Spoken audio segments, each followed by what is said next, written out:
Coming up on No Pulp, I'll tell you why the top of college basketball is as bad as it has ever been. And I'll tell you which historical college football team was better than this year's LSU Tigers. And we will tell you why UNC basketball cannot be saved. All of it is on No Pulp, and it starts right now. What's up, party people? He has finally silenced the doubters once and for all. Small schools can jump up and beat these big teams. That offense is going to be fantastic. I am ready to go to battle.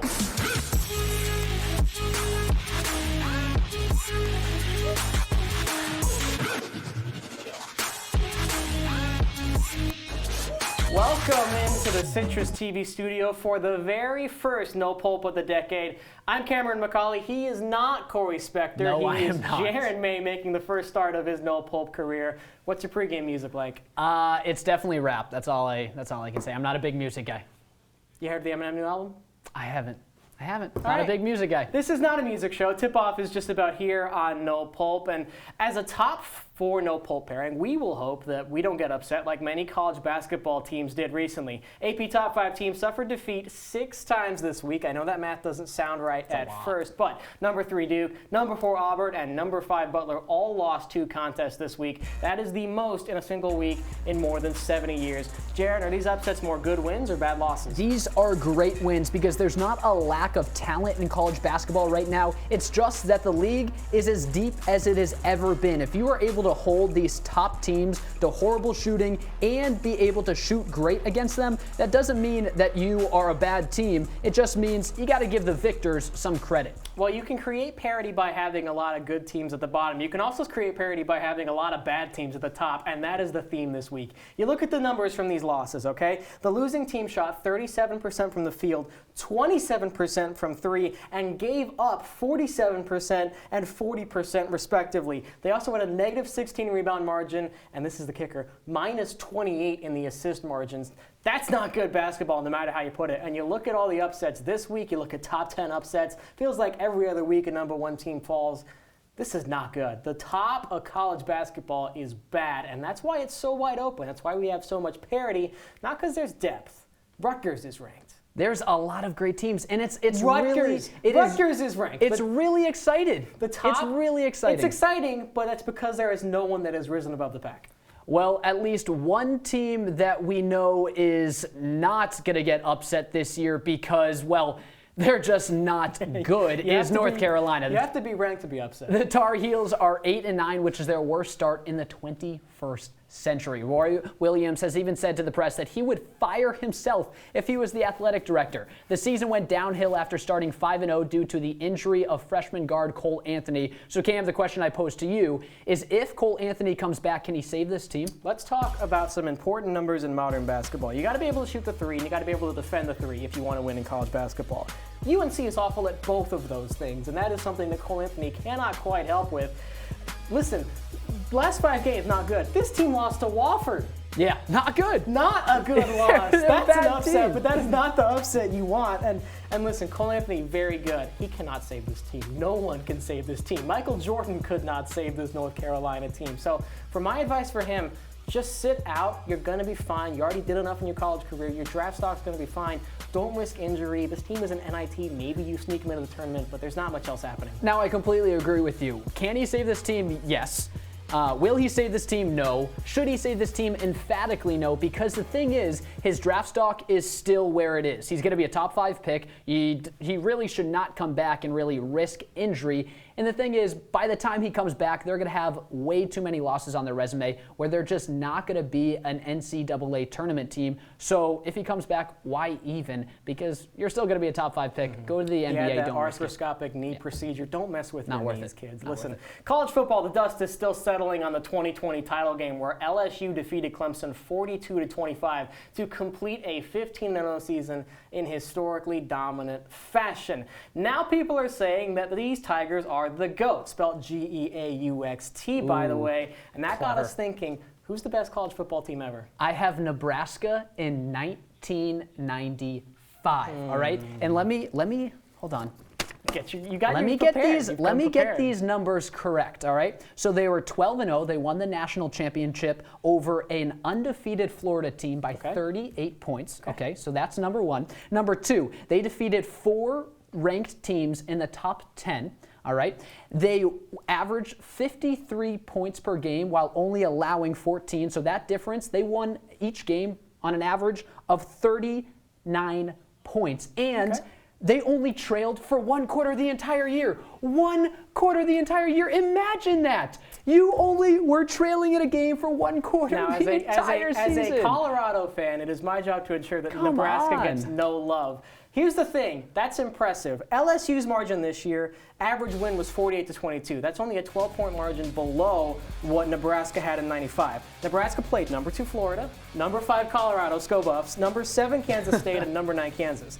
LSU played, you ready for this? Number 2 Clemson, who by the way went 15-0 the year prior, kept their quarterback and running back and had an NFL defensive line. Number 4 Georgia, number 6 Florida, number 7 Oklahoma, number 8 Alabama in Tuscaloosa, number 14 Auburn, and number 25 Texas.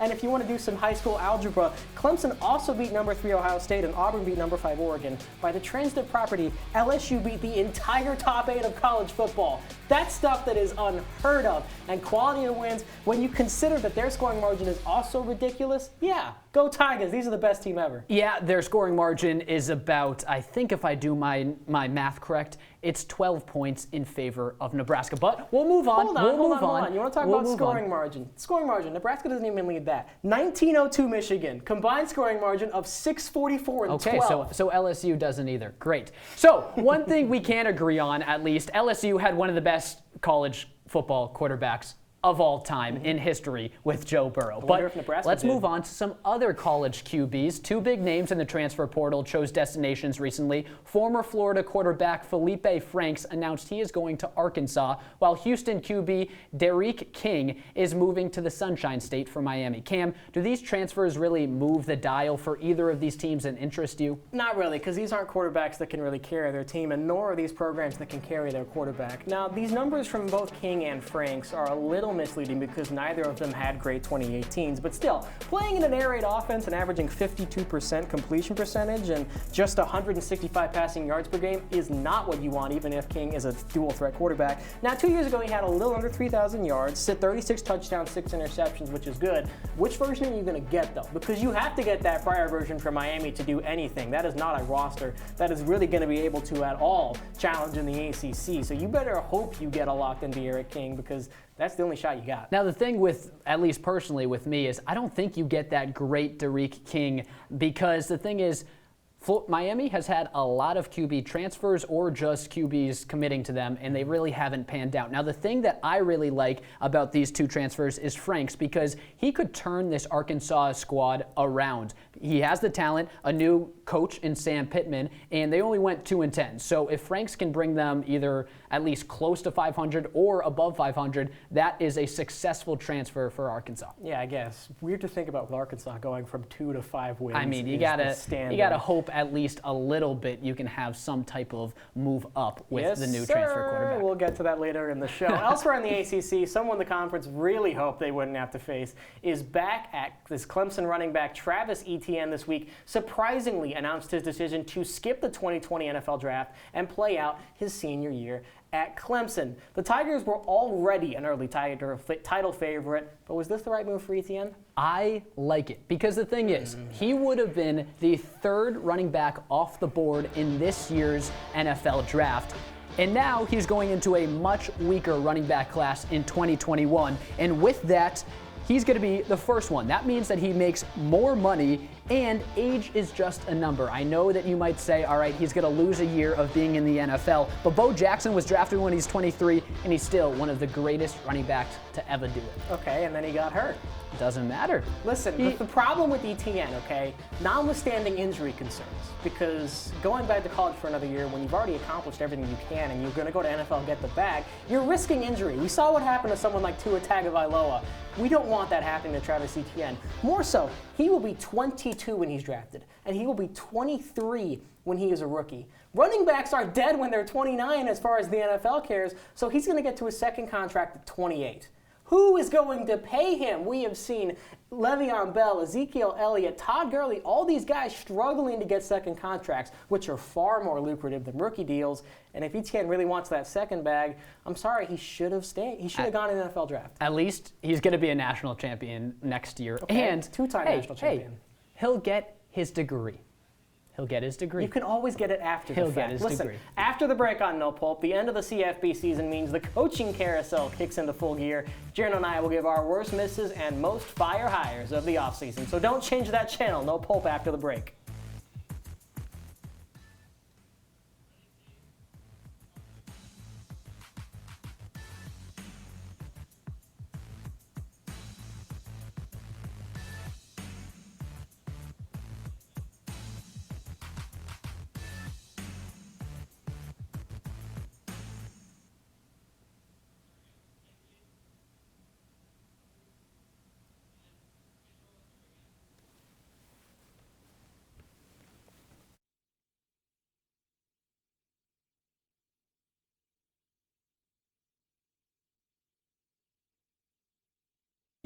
You're unstoppable.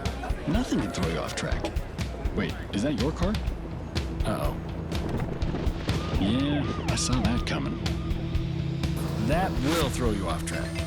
You're looking at around 10 grand in fines, legal fees, and increased insurance rates. Let's try this again.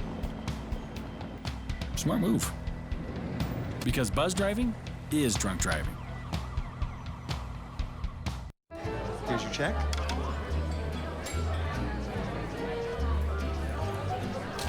Oh, you got it. You know, since I got rid of my car, I really enjoy walking. Okay. God, no. Getting pulled over for buzz driving could cost you around $10,000 in fines, legal fees, and increased insurance rates. Oh, you're home early. You live with your mom? That'll set your game back a few years. Buzzed, busted, and broke. Because buzz driving is drunk driving. And we are back. Welcome into CitrusTV Studios for the first episode of No Pulp of the New Year. I'm Cameron Macaulay, you're Jaron May.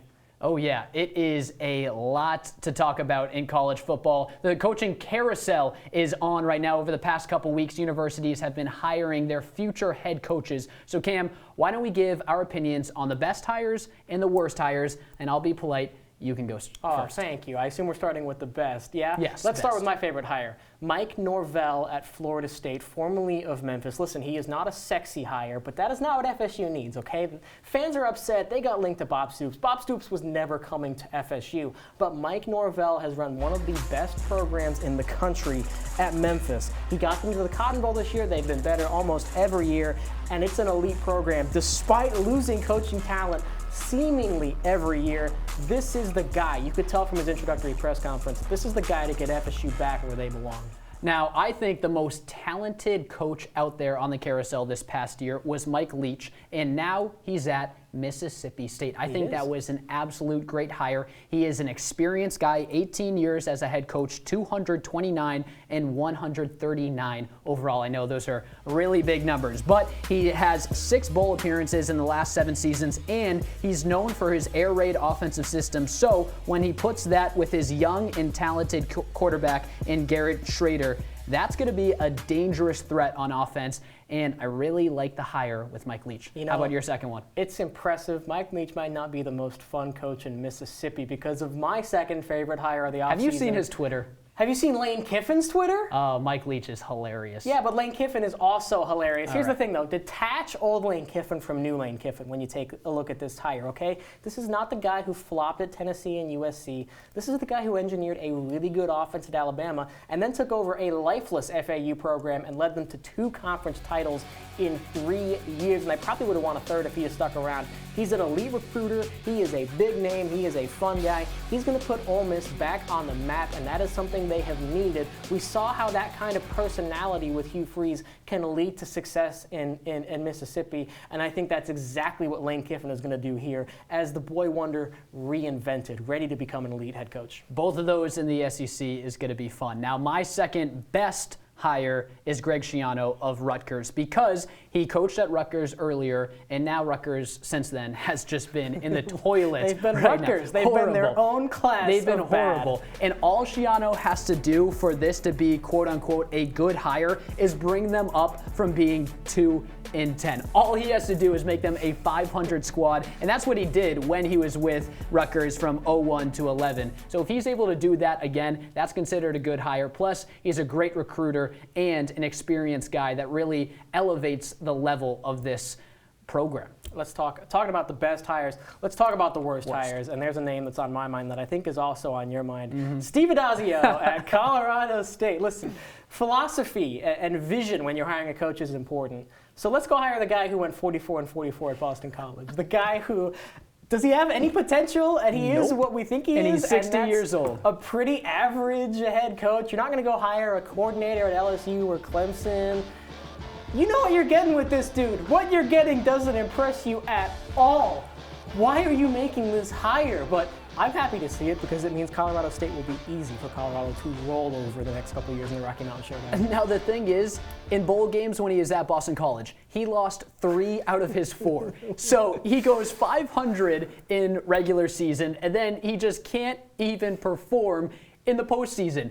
I don't get this hire. He's been bounced around so many times because he's not a great coach. He's 60 years old. He's not a new brain. He's not going to bring any type of life to this Colorado State team. Greg Schiano is my worst pick. He's also done this with some elite players like running back A.J. Dillon. And the program like Boston College that has some history. They had some great recruits, and he just couldn't do anything. Really good players online, and he can't do anything with him. By far the worst hire of the coaching carousel this year. Yeah. My second worst hire is UTSA, purely based off principle. The guy they fired, they hired him.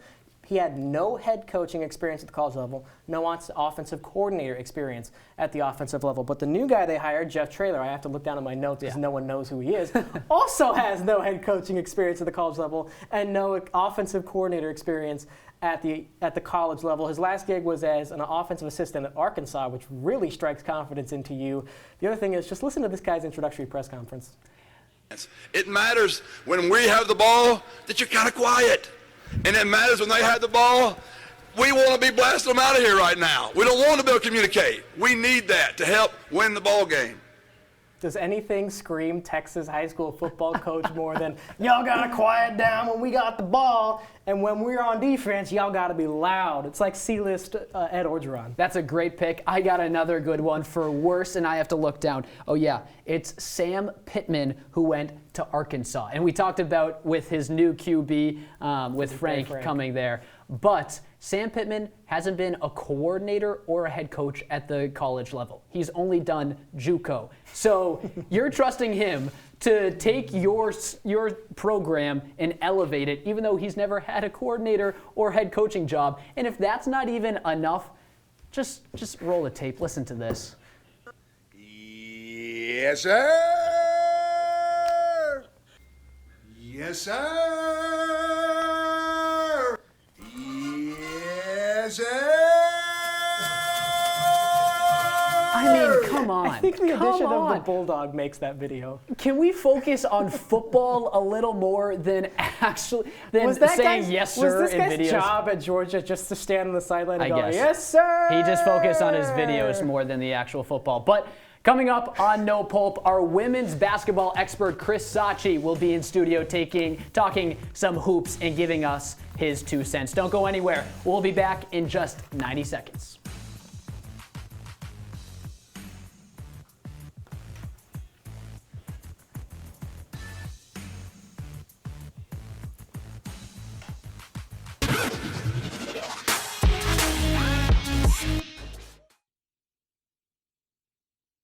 I see you mobbing over her. Let's go.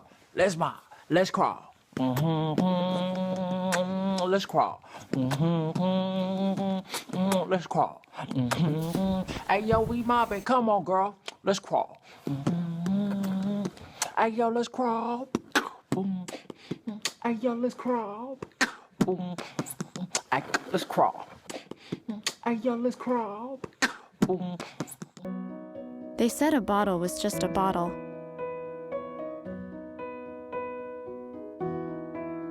That no one would ever notice me.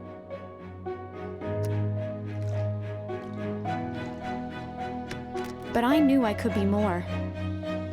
That one day, I would make people smile.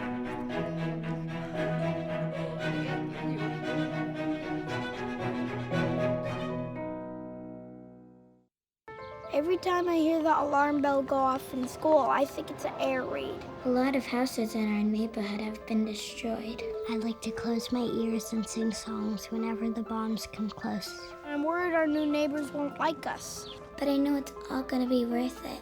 I just want my family to be safe. But these are not my words. These are not my words. These are not my words.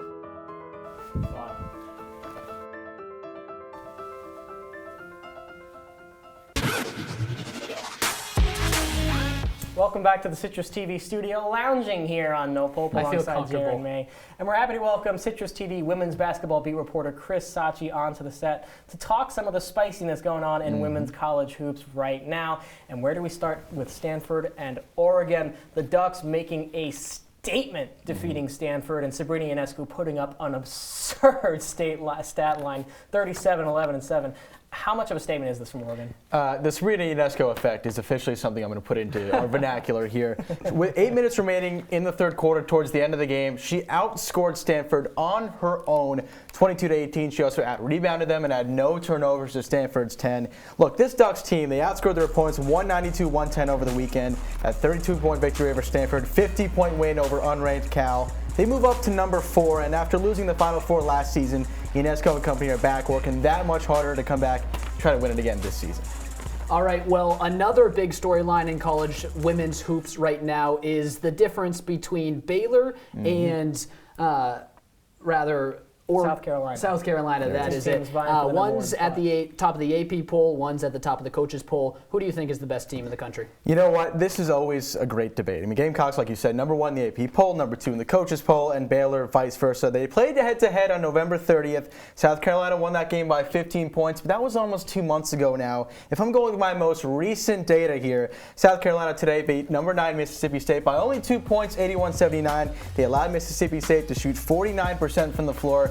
The old saying is defense wins championships, and I think championship teams, in my opinion, avoid bad games like that. You mentioned the 95 Nebraska Cornhuskers beating their teams by 39 points. So does Baylor this season. They've been steamrolling everybody, so if I'm picking a number 1 team at the end of the year, this is them. It's Baylor. I think he's on my side. Well, we'll see. Looking ahead to the big end of the season awards. Listen, the Wooden Award's one everybody wants, but I have a feeling I know who your Wooden Award winner is. I mean, how can I go wrong here? Sabrina Ionescu. Let's roll her stats from last season. She won it there, and I think she'll win it this year as well. Her scoring is a little bit down than what we're used to, but I mean, her resume is incredible. She's near locked to be at the top of the WNBA draft. Already the all-time leader in career triple-doubles in NCAA basketball. And look, she's getting more efficient. She's letting her teammates involved more, and she's crashing the glass. The Ionescu effect is real. I think that scoring average is going to increase even more. So how could I go wrong against the queen of college hoops, as we see there on the graphic? Yeah, that would be tough. Now, Chris, before we go, I got to ask, who's your natty pick? You know what? Stanford. They had that tough loss to the Ionescu effect, but I'm going a little bit against the grain here. Got to give them some love. They came back 3 days later after that Ionescu loss and beat number 8 Oregon State on the road after being down 11 points in the first half. And also, head coaching is huge, just like bouncing back to win championships. Tara Vandermeer is a Naismith Basketball Hall of Famer. Her last title was in 1992. Something is due. There's magic in the air, I think, for Stanford. She's due for a title, and she lets her team bounce back. So if I'm picking against the grain a little bit here, I could have gone Ionescu again for a third straight topic, but I think Stanford, which is the latest Ionescu victim, can get it done this season. A little bit of interest, a little bit of spice from Citrus TV Women's Basketball. Got to bring it here on No Chris Sachi. All right, we're almost through everything here at No Pulp. After the break, we will pick the winner of the week's biggest games, including Ionescu's Ducks, and Jaron delivers his first final words. We'll see you in 90.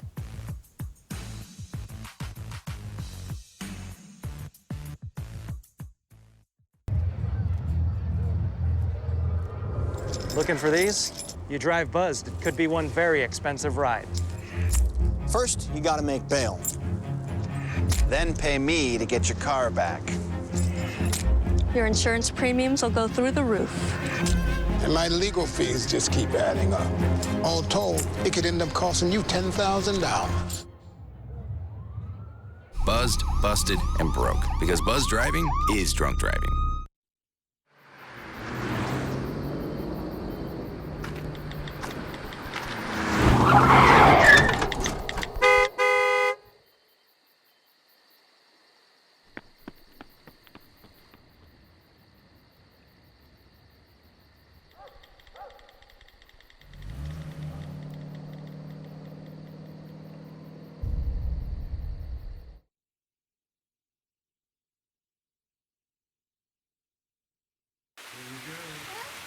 Here we go.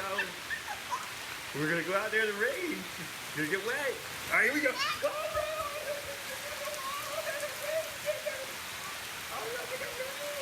Okay, quick.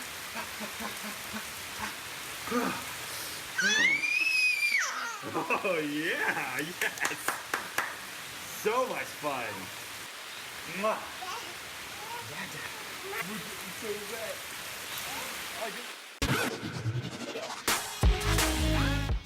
Welcome back into the Citrus TV studio. Thanks for sticking with us. We have a couple minutes left, so let's finish out strong. Cam, there are some big games coming up. So let's start with number 13, Butler, and number 9, Villanova. Who do you got in that one? Well, we led the show talking about how bad Butler was as a top 5 team. Give me the Cats. All right, I got Villanova as well because they've won 4 straight. They haven't won at home this year, and they're going to pull it out. Butler on a downhill right now. Butler, frauds. Other big game of the week in men's basketball, number 15, Kentucky travels to number 18, Texas Tech. Who you got? I got Kentucky in this one because Nick Richards, their big man, is going to have their way with the Red Raiders. I have Texas Tech in this one. Ooh. Kentucky's got a lot of young guys. They will not know how to handle that Chris Beard defense. All right, last big game of this episode. We go to the women's side of it, number 7, Oregon State, and number 4, Oregon. Who do you got? I am not going to bet against Sabrina Ionescu, unlike Chris Sachi. I'm just going to say same because that's pretty easy. She's just absolutely absurd. Crazy. So let's move on to our final words. My final word is about storming the court in college basketball. A once respected and meaningful tradition is currently being ruined. Schools are rushing courts around the country on a regular basis, which is diminishing the specialness, and yes, specialness is a word, of the act. For example, Alabama flooded its floor after beating number 16 Auburn last week. Sure, it was an unranked team beating a top 20 team, but get this, Auburn was only 1.5 point favorites. 1.5 points, are you kidding me? Are you kidding me? That's what you're going to storm the court for? Come on. Act like you've been there before. This is overzealousness, is ruining it for the schools in the special times that actually court storming is warranted for. So stay in your seats, cheer on your team, and go party in the streets where the party belongs. I'm going to play contrarian, okay? Clemson storms the field after every single game, and it's a great experience for the fans, all right? I hate it. Hate it. It's ruining the actual act. All right, then. And for my final word, we are headed to Canisius, where junior guard Majesty Brandon, what a name, by the way, is taking a new meaning to scorer's mentality with possibly, I don't think it's possibly, this is the greatest free throw routine of all time. You are not ready for this one. Looks normal, double dribble behind the back, jab step on the free throw, Carmelo Anthony style. I'm pretty sure that he stepped on the free throw line. I think that's a violation. Okay, you are just the police, Come FBI on. in this one. Let the kids have fun. Carmelo Anthony is practicing that move right now as we speak because he didn't know you could do that, and now that he does, he's going to bust out a jab step on the free throw line. I Why just not? don't get it. I don't get it. Why would you have to do that? Reminiscent of Michael Scott from The Office. Stay in the stands. And just take your free throw. Just go ahead. You really are like Corey because you're 85 at heart. Well, here's the thing. Joe Girard, best free throw shooter in the entire country. He takes 2 dribbles and puts it up. All right, we've said our final words, which means the buzzer has sounded on the first No Pulp of the decade. We'll give Jaron a chance to catch his breath, okay? But you can catch No Pulp every week for complete coverage of everything going on in the world of college sports. And make sure you follow at CitrusTV on Twitter. Jaron May, Cameron Macaulay, we'll see you next time.